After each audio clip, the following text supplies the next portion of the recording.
Pros. What did I didn't know what you said. Hey everybody, we are live. Sometimes they get you off guard. That's all. Hey y'all. Welcome to Black Coffee, Honey, and Grits. And I'm Dr. Jamesia, the nurse practitioner extraordinaire, and I'm going to pass it on over to you, Carmel. Hey, I'm Carmel. I'm your whole food, plant-based fitness and nutrition coach, encouraging everybody to add more plants to your plates. Go ahead, Maisha. Hi, I'm Maisha. That's it. Hey everybody. Tonight we are talking about when did you learn to communicate with the opposite sex? Listen. I'm still, it's when did I learn? That's an interesting question that came about. I think it's a constant learning thing. But let me just tell y'all something that happened. And my daughter Wait, found out. Do we want to tell them who we are? Oh, go on, go for it. I mean, if y'all don't know who we are, and I keep freezing. I don't know what's going on. It's Yeah, you are freezing. Okay, I can say it. Hey, we are Black Coffee, Honey, and Grits. If you didn't know, now you know. And ladies, our lips. Normally it's Carmel freezing. It's me freezing tonight. Somebody else might have to go on ahead and talk about who we are. We already started without you, girl. Ladies, we are the Black Coffee, our lips drip with honey, and sometimes we got some grit, but we always have sass, class, and all that ass. And we love it when the gentlemen join us for our conversations as well. So don't be shy, chime in the comments, and I'm going to pass it back over to you, Dr. Jamesia, while Maisha gets herself together. Usually it's me, right? So mm-hmm. Yeah. So like I was saying, I cannot pinpoint per se, but I did want to tell y'all a little bit of a story. Not really like a story, but I was like telling my daughter, like, I don't like it when the person that I'm with, like, busts in the bathroom when I'm behind closed doors. And I'm like, why are y'all laughing? And she's like, Mom, that's insane. That is insane. Why are you tripping? That's like normal. I'm like, that's not normal. I need to hear from y'all. That's not normal to me. You need to knock. Like, knock. What are doors for? I say knock. I'm not about busting that door open. If it's open, that's kind of like an open invitation. But if the door's closed, that means privacy, please. Like my sister and I don't even do that to each other. So no, I'm with you, Dr. Jamesia. I think Maisha already told us her thing last week. So if the door is closed, then before you open is fine, but I don't know that I've ever, I'm trying to think. I mean, especially again with having kids, I still to this day, doors open, people are congregating, having conversations right there. It doesn't matter. If I close the door, they're having conversations with me. So it doesn't matter one way or the other what I'm doing. So yeah. In our house growing up, we had the don't lock the door policy. Right. The door can remain closed. You can close. Mom would bust open, but that was mom. And when we got to a certain age, she actually didn't bust the door open. I think we had to have a talk with her or something. But I know family members who will have a conversation, doors open, and they're taking care of business, and they're having a conversation. And I'm like, really? Like I get offended when somebody takes me into the bathroom on the phone. Like I'm like, what? I hear an echo. Are you in the bathroom? No, I don't want to be a part of this. Call me back when you're done. I'm like, call me back. Like, really? You're touching the phone and sitting down and anyway. That's what these are for. The phone doesn't have to come in the bathroom. Right. You just leave the phone where it's at and I can just hear you. I don't want to be a part of any of it. I don't And besides, the germs are going to jump through the phone on me. Exactly. But no, you know what? When did I learn? I can't say that I pinpointed when I learned, but I would have to say, being honest, probably I'd say my late 20s. And I feel like I communicated to a certain level, like, like of course, like, I like you, you like me, we're dating, whatever, but not truly communicating the way that I communicate now. No, I guess it evolves constantly anyway. It does. Yeah. It evolves, right? Because when we're younger and, the world is still about us, or we're trying to please someone, or we're trying to make sure that he still likes me, it's a different type of communication. I remember so you say in your 20s, I think, but again, it evolves, right? From relationship to relationship. I was in my 30s and I was dating a guy and we had a fight. And then we were on the phone and he says, baby, are we going to be okay? And I never heard that.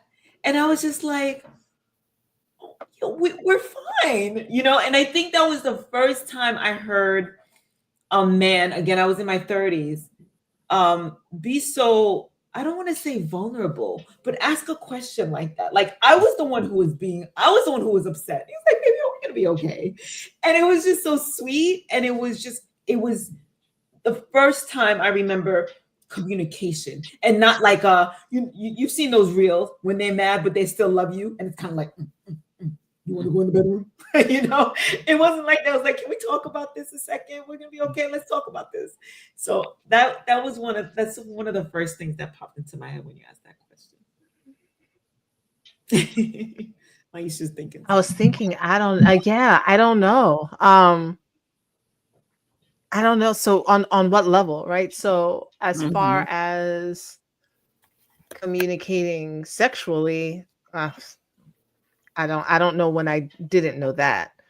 When it came to communicating my emotions, probably in my early 20s, but I think it was a little manipulative.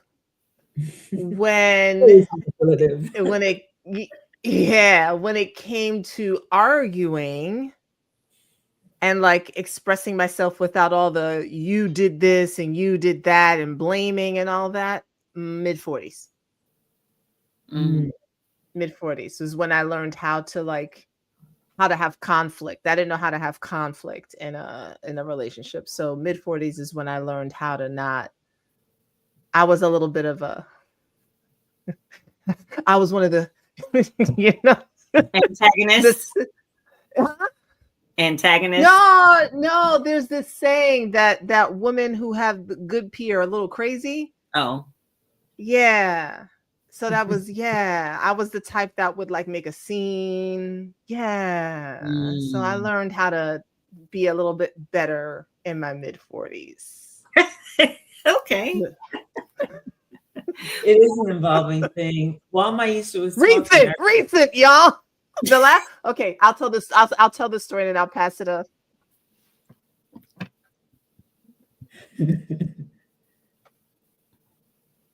Did you just say you were going to tell a story? And you'll pass it. Is she frozen? Oh, she's frozen. Oh my gosh. Are you back? You back? Can you hear us? I keep freezing tonight. Tonight it's my turn. Normally it's Carmel, but tonight it's me. Now I'm back. Okay. Now I'm back. Okay. You were going to tell us a story.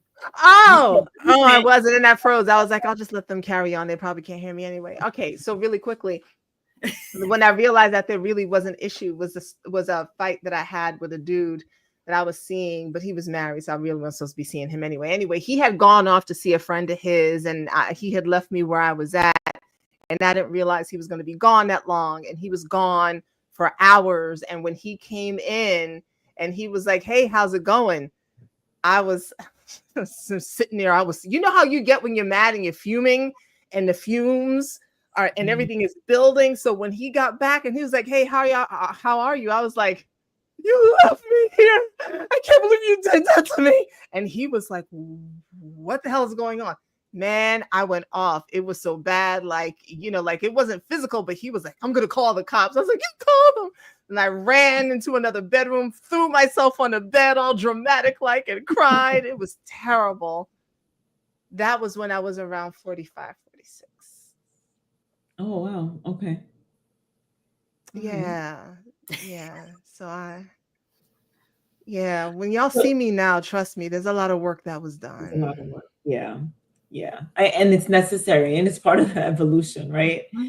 Um, Get it. I was in a relationship. He had a daughter, and his daughter was maybe about 7. And I remember one night he was leaving me, so because he was going to pick her up and spend some daddy-daughter time. And I became so jealous, and not jealous of her, jealous that somebody else was having was getting to have his time with him when I wanted that time. And usually, remember, Maisha just said, "Oh, sometimes it's a little manipulative." And for me too, I can manipulate somebody to stay, but this was a bond that I could not get through. So I didn't know how else to behave. And I got all sad and teary. And I was just like, what's happening to me? I didn't even understand what I was feeling. I couldn't even verbalize it. And he stayed with me for a little bit. He hugged me. He was like, babe, I want to see you tomorrow. Like, what's up? And I just could not shake this jealousy feeling like, no, I want you to myself. Nothing against that young girl, because she was a pleasure. But that was another lesson in communication. I couldn't even communicate that to him. Yeah. He kind of understood, but he couldn't help it. He's like, you have to deal with that on your own. I got to go visit my daughter. So that was really interesting. As you were telling your story, Maisha, that prompted that memory. Yeah, because it was jealousy for me too, but I didn't know that that's what it was. Like I knew what jealousy was, but I didn't know what jealousy was. So I realized that the times when I lost my shit were the times when I was jealous of something or someone that was taking time away where I wasn't first, and it made me feel unwanted and abandoned. Now I can say all that now. Like now, if I'm with a guy, I can say, I know when you left to do such and such, I felt unwanted and abandoned. Mm. Oh, And she froze. And I'm wondering, has there ever been a follow-up question? Has there ever been a follow-up? That was me being mad at my internet today. Yeah. So Maisha, has there ever been a follow-up question from your guy where he says, well, what made you feel that? Or has there ever been like, oh God, no, because no. Okay. No. Most men don't know how to, that takes a high level of emotional intelligence. And I mean, I love y'all men, but most men don't know how to do that. I mean, now I'm in a sphere where there are men, the men I deal with would ask that question, but most men don't know to say, you know what, I sense that there's something else going on. Tell me, what is it really that's happening? Gentlemen, take notes. Yeah. So I just want to know advice then. We need to be talking about that because how do we get there? How do we get there with our partner? How do we get there with ourselves in any relationship? How do you really communicate and say what needs to be said? That's hard. And it's a case by case basis, I would think, right? Depending on the energy of the conversation, the energy of the of what's happening, even his energy or how he's taking it. Yeah, so that's really hard to answer. But again, Maisha said it, that emotional intelligence piece, it's for us to have that as well, and maybe even not even wait to be asked what's going on, but kind of say, hey, this is how I'm feeling. And so I'm taking notes. He's taking notes. I gotcha. So the onus really is on the communicator. Yeah. So we have to figure out, right? Like you said, it's each situation, but honestly, we have to dig deeper and find out how and what we're trying to communicate, how we wanted it to land, how, we want that person to feel. And I know that's a million things going on at once, but it's one of those things that when you're in a relationship, communication and finances are the number two things, are the top two things that ruin a relationship. Yeah. And I think really that's just communication, because if finances are messing it up, again, it comes back to communication. There's a method that I have not I'm not certified in or delved into, but I like it. It mixes other things that I've learned before, but Kenya Stevens of Progressive Love Academy, she has cultivated this way of speaking where it's a way to vent. And so you would say, to your person, I have a vent. This is the level that I'm at, 1 through 10. This is not you. I know this is all me. This is my animal, as you say, my ego. And that way, now everybody knows this isn't personal. Right. So that's how you start. And then the person starts going into how they feel about whatever it is that's going on. And the other person gets to ask follow-up questions. It's a whole process that seems to be helping a lot of people.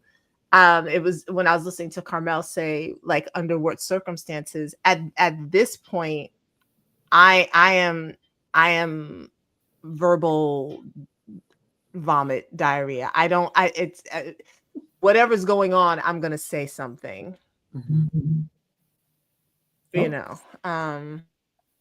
yeah, that's where I am with it. It doesn't, however I'm feeling, it has to be expressed. I'm so mad at my internet tonight. I know. Your internet is bugging out. But I'm not so much as word vomit and getting it out as I am more or less in pausing and trying to figure out how to communicate to where there's a balance in between the emotional part of what I'm trying to say and what I really am trying to communicate. So, it's a work in progress, and it does help when the person you're communicating to knows that, you're coming from a good place. It's not always just like, trying to, right. Yeah, that part is very important, right? Because then they don't feel like they're being attacked or judged, or whatever they say is going to be wrong. They can actually let their guard down and be honest based on your level of however you are presenting yourself, and just kind of like, relax, this is how I'm feeling, and let's talk about it. Yeah. I love what Maurice said, because I think it's so true. I think especially for women, we oftentimes get upset because our minds weren't read. We didn't say anything, but now we're feeling some type of way. You mentioned, Dr. Jamesia, like tips. One of the things that I've learned is if I am upset, I am not blaming the other person, because they are not responsible for how I feel. So instead of, when you did this, you made me feel, which is, something I would say, now it's, I'm feeling this way, because I'm feeling this way. And I assume that this person is not intending to hurt me. So if they're not intending to hurt me, that means I view the world this way, they view the world that way, and we need to find some place in the middle where we can understand each other. So that's how I approach things now. It's just, this is how I'm feeling, and let's see if there's a way to, is it just on me to work on this, or is it something that we need to work on together? And no one's reading my mind anymore. Right. And I'm sorry. I was going to say, I'm loving that. Why? Because when I was about to graduate college, I was dating this guy who was very verbally abusive. And I remember saying, you hurt my feelings. He says, I didn't hurt your feelings. You hurt your own feelings. He was horrific. However, I'm so appreciative because he taught me so much. When he said that, he gave me my power back. I was able to break up with him within days because of it. Because I was like, he's so right. I totally gave him the power, and how I'm supposed to feel. And Dr. J, if you're asking the question, when did we learn how to communicate? I think it was that through that abusive relationship for me. Because once he gave me that power, I was just like, okay, they can't read my mind. They don't have the ability to hurt my feelings. I gave him all that power for what? It's not happening anymore. Dude, we're done. Right. Absolutely. And when you're in a situation like that and you find that the communication is way off, that's when you really don't want to shut all the way down. You want to start practicing this communication. That's a good point. Right? You don't want to shut down. To do it with somebody who's actually willing to communicate back in a way that makes sense. Mm-hmm. But yeah. People talk about equally yoked down, and because so one of the criteria, which I never had criteria before, but all right, did I freeze again? Nope. One of the criteria for me is communication. That's the thing that I'm looking at. Oh, I'm looking at communication skills first before anything else. I need to see how you communicate before anything else. And if your communication skills are piss poor, if they are immature, if they are not on the standard or level that I desire, want, and need, then the rest of it doesn't matter. 100%. We're at that age where we can't teach that right now. That's not what this is about. I am not interested or invested in teaching someone how to express to me how they feel. It used to be cute when I was younger. Right, because we were all growing and learning together. Now at a certain age, come on, dude. And it's not just men, it's women too, y'all. It's women also. Women, we are yelling, are nagging, are snide comments, all of those things. Those are not great communication tactics either. Just because you're yelling doesn't make you right. Just because you're being a smart ass doesn't make you cool or cute. We all have to work on it, communication in our relationships. So good that you said that, because even my business partner, she's not that great of a communicator. And because of that, I'm tight-lipped when I'm around her, or she makes me feel a certain way, or maybe something in the office wasn't quite right. And I'm not going to bring it up because of her, because we don't communicate like that. Like, she goes from 0 to 100 hot. Like, are you trying to offend me? So I just keep tight-lipped. I'm like, I'm on my business. I'm going to do what I'm going to do. And if she does something that I dislike or I feel is wrong, I'm really not going to say anything. So that has a lot to do, with who you're communicating with. Because if I feel like they're always if their defense is always up, I'm not going to want to bring anything up. Mm-hmm. So I don't even want to communicate with somebody like that. Mm-hmm. So in that regard, the relationship is not a functioning relationship. So it might be healthier to seek a way out. Mm-hmm. Note to self, Carmel. Thank you for that, Dr. And Kathy says, Carmel, he didn't give you your power back. He never had it. He reminded you of your power. Thank you. Oh, thank you for that, Kathy. Yeah. And Raider Steeler fan says, this is why so many relationships, especially monogamous relationships, can't develop and be sustainable because of lack of communication. Lack of communication can lead to selfish agendas. And I'll have to add that I'm not sure that it's only monogamous, Raider Steeler fan. I think all relationships, even professional business, like Carmel was just saying, relationships, friendships, all of the ships. That's Lakeisha. Lakeisha would say all the ships. I agree. Even in polyamorous places too. Yeah. So thank y'all for that. But that's really all I had to say on it. But honestly, I'm a work in progress. I'm gonna be honest with y'all, because I find that if I care for real, I still have to show up and speak up. If I don't care as much, I don't work as hard to get that communication at a certain, what I'm saying? Do you guys feel me on this? Yeah.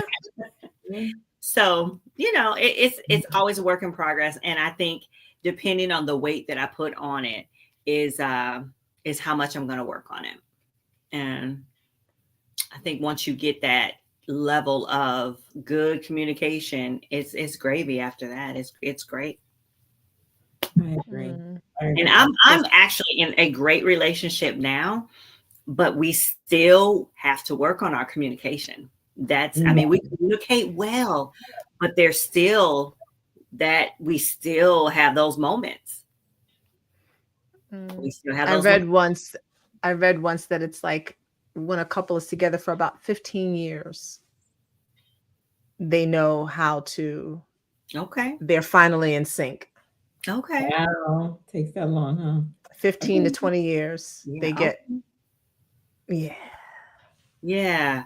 But I sometimes am like, I just want to be right now. Like, I'm just saying. That's communicating. And sometimes that's not cool. And I'm just not right. Like, what? Like, is it that important? No, it's not. It's really not. So sometimes I have to, throttle back and figure out, why is it that you want to be right here? What are you doing here? Yeah. Why are you laughing? Yeah. Well, that's the follow-up question that you were asking for, Dr. Jamesia. That's the follow-up question, like him saying, well, why do you want to be right? Let's talk about this. Like, why is it so important that you have, but for you to even say that, that's communication. And it's how you feel right now. It's valid. Yeah. It is. See, the guy I'm with is going to have to know that about me. I would communicate that up front. I need you to understand that I always have a burning desire to be right. And so I need you to know that when I'm wrong, it froze again. No, you didn't freeze. No, do when not I'm okay. When I'm do not. I do. Why wouldn't I? Why wouldn't I tell them that? Because you want to be able to. Well, no. So then you're not my person. See, my person has to know all of my S up front. I'm not going to surprise you with it later. Like then now you're mad because you thought you were getting one woman and you got another. You're going to know I communicate all my BS up front. Listen, I need to be right all the time, even though I know that I'm wrong sometimes. So we need to come up with a strategy here for when you know that I'm not right. But I'm telling you, I don't want him to be surprised. Like, why you always got to be right all the time? That will never be a question. People have already known. Look at Maurice. Look, Maurice said, "Lord, he already knows. He already knows. For you or for me?" And me, all I have to do is say, "Hi, I'm a Leo." Right? Yeah. Exactly. Exactly. Don't be wrong. See, look at him. Don't be wrong. That's your strategy. That is not a strategy, sir. Oh Lord. No. All right. So funny. All right. Well, it's like there she goes. Well, y'all, we're struggling tonight, so we'll probably be ending this live stream here shortly. We're gonna wait for Maisha to get back in. Am I back? You're back. Okay, I was gonna say real quick. That's how Carmel says hi. I'm a Leo. The dude has to know that she's gonna want his time and attention. Period. So they're gonna have to come up with it. But he knows that up front, so he's not shocked and appalled, right? But like, why is Carmel always wanting my attention? No, you communicated that up front. Right. Listen, you know who I am, how I come. Leos, I'm true to my sign.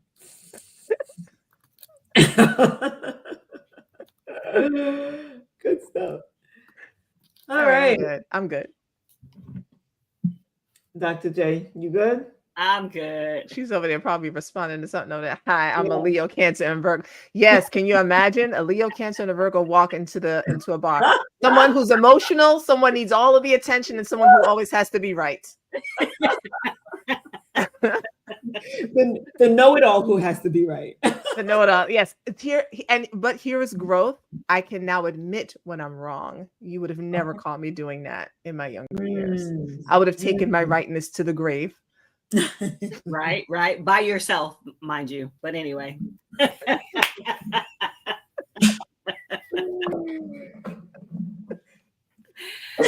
Oh wow. All right, y'all.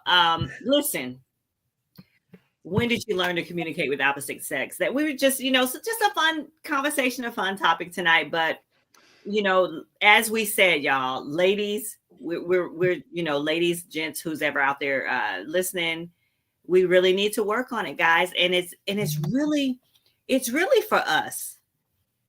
It's for us that we learn how to communicate in a way that makes us softer, nicer, kinder, or even more assertive, or whatever it is to get to that goal of harmony with each other in a relationship. And I'm speaking romantic relationships right now, because I love Black love. And I think that communication is one of those things that we need to work on. Yeah. Yeah. It really is. Yeah. So that's all I've got. Agreed. Yes, agreed, for sure. All right, y'all. Well, we will see you on Friday. Bye. Bye.